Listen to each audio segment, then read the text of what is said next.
Hey everybody, Eric here from the Mature Minded Gamers. I hope you're all doing well today. Today we're playing some Avorion. This is a space sandbox game that has a lot to offer, lots of fun. I'm going to show you how to build on an asteroid. There's these giant asteroids. They look kind of like this. Some of them look a little different. Kind of reminds me of the Willy Wonka God Stoppers. And you can get up to them, and if you're in .2 range, you can actually claim the asteroids. Early on, you end up just selling them because you need the money, but once you get established, you can start putting mines on them, and that's what I've done here. So once you have however much money it takes, there's like, I don't know, 10 or 12 different ones you can build, and then I just built this one as a coal mine, and so I'm going to show you the steps you need to take. I usually like to find a nice flat piece of it. It doesn't have to be flat though. You can just start building on almost any part of it. And you want to start out with some power. And so go with whatever your best generator is at the time. The rest of the stuff we're going to rock in mostly iron because you don't really need to use high-end pieces on an asteroid. I like to have a little bit of a nice look to it, but not too crazy. So we're going to put our power supply probably right there. Depending on how many guns and stuff you have, you might need to expand that. So first I always put my generator in, and next up I put the cargo hold, which is cargo bay right there. And this is probably the thing you want to be the biggest because it's going to hold all the mined material that you're getting from it. It really kind of just depends on how much traffic you get and if you're going to be sending ships in yourself, if you're going to wait for NPCs to come and buy your product.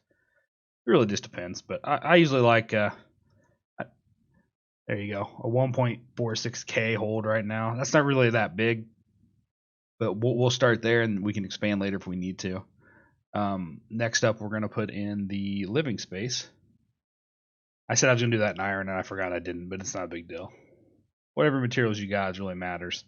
Living space, crew quarters is housing, and let's see.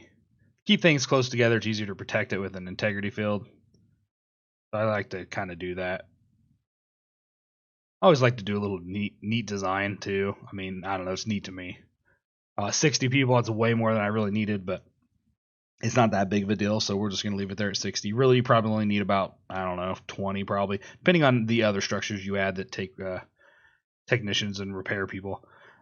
Next up, we're going to add the integrity field, and I'm going to go down and use my best material for this. I do want your integrity field to be going. This is good. This is going to protect it. You will be attacked by pirates, more than likely, and they can blow these up, and it costs you a lot of money. So you're going to want to put some defense on there to hopefully deter the pirates from even attacking. That it partly in that rock, and that covers most of it. There's a little bit in the front not covered, so we're going to scoot it forward just a little bit. So that puts an integrity field around everything we've built, and a third of the asteroid. So I'd probably put one over here. And this doesn't have to cover the whole asteroid. Like I said, I'm not even 100% sure it protects the asteroid. I think it does. Maybe it's just material that you built. Let's see, like that right there would probably be good for me. You're going to always want to have ships in the area to defend. And these, the other thing we're going to do is we're going to actually build turrets. Now we're going to build some turrets. And this is honestly more to keep pirates from attacking than it is to actually defend. Because if you have the weak, if it's showed to not be protected well, then pirates tend to target you more often, like that. Drop some turns on here. So when you have your station selected, you can just hit P, just like the ships, and go to systems. And then depending on everything, the size of the asteroid, but I think they're all small, but I'm not 100% sure. You can put upgrades on it. And I think really the only ones that matter are the turret ones and maybe the power, stuff like that. We'll put that in, and then we're going to actually install it permanently. Now these, when you install permanently, you can never take these out. Don't forget, because you're not going to be able to move your asteroid to an equipment station to take these out properly. And so once you put these in, they are gone. So don't forget that. I mean, they're not gone, but they're always there. So you may not want to actually print them in permanently like I did, unless you just know for sure that you're good to go. And then we're going to put some defensive turrets down here. I usually keep ships in the area, so anti-guns are good for me. because they'll help protect it while my ships are blowing up their ships. But you can do whatever you want. I usually like putting a little bit of a mix. So there's 4 of 8. Looking good here. One on each side. Put this one there. And we have 1 slot left. The old 1 slot gun's always hard to find. Another thing that you can add is some shields if you want to cover this with some kind of a protection. I usually do that. Don't go crazy, but I have enough where if it starts taking a beating, it gives my ships a little bit extra time to get there to protect it. And so let's put some just shield generators on here. And the positioning doesn't matter. It will actually go all the way around. Just like a ship, it'll go all the way around. So we're going to try to make this look decent. Either try to hide it in the asteroid, or you can kind of make it as a feature almost.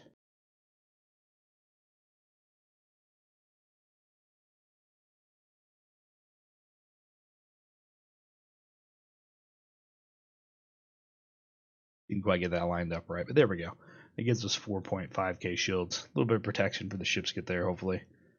Yeah, I always like the glimmer effect that it puts on the game as well. So, all right, now we're going to add the docks, and you want to put them like this so the strip is on the outline or the outside. That's where the ships actually dock.